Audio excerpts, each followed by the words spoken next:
Good morning. Welcome to Market Monday for June 17th, 2024. About a week ago, the French Open tennis tournament concluded. Any tennis fans out there?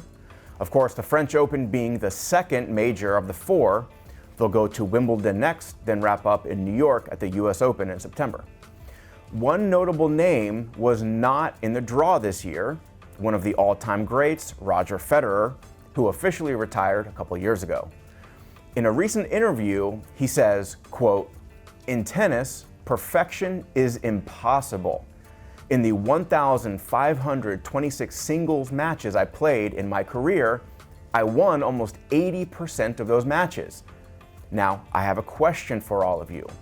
What percentage of the points do you think I won in those matches? Only 54%. In other words, even top-ranked tennis players win barely more than half of the points they play. When you lose every second point, on average, you learn not to dwell on every shot." But was Federer an anomaly? Turns out, absolutely not. The other two players that have dominated the past 20 years also had percentages just over 54%. And going further, these are very successful careers with barely winning over half their points. This is such a valuable lesson, especially as it relates to investing. Red, green, Fed this, inflation that. Have you noticed they always give the reason the market is up or down? The market's up on news, the Fed said this. Market down on a high inflation print. Folks, doesn't matter. The daily gyrations of the market are just like these tennis pros. Some up, some down.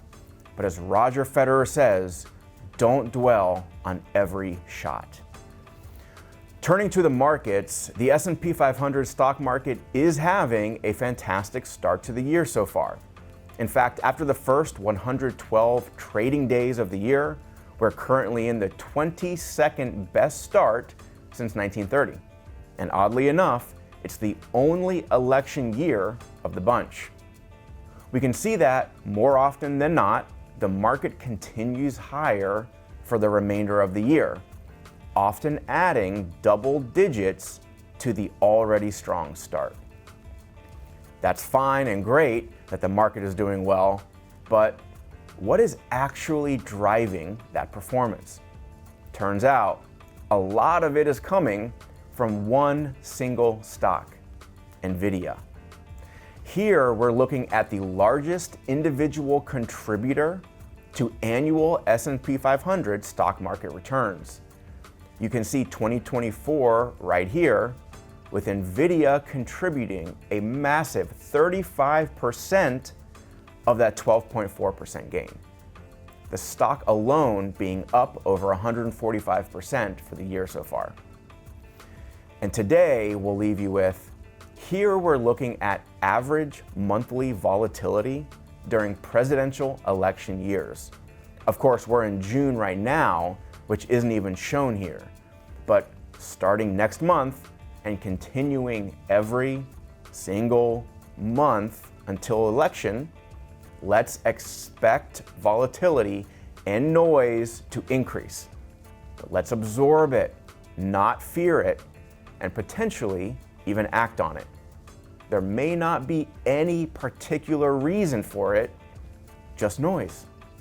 As Federer said, don't dwell on every shot. Have a great week.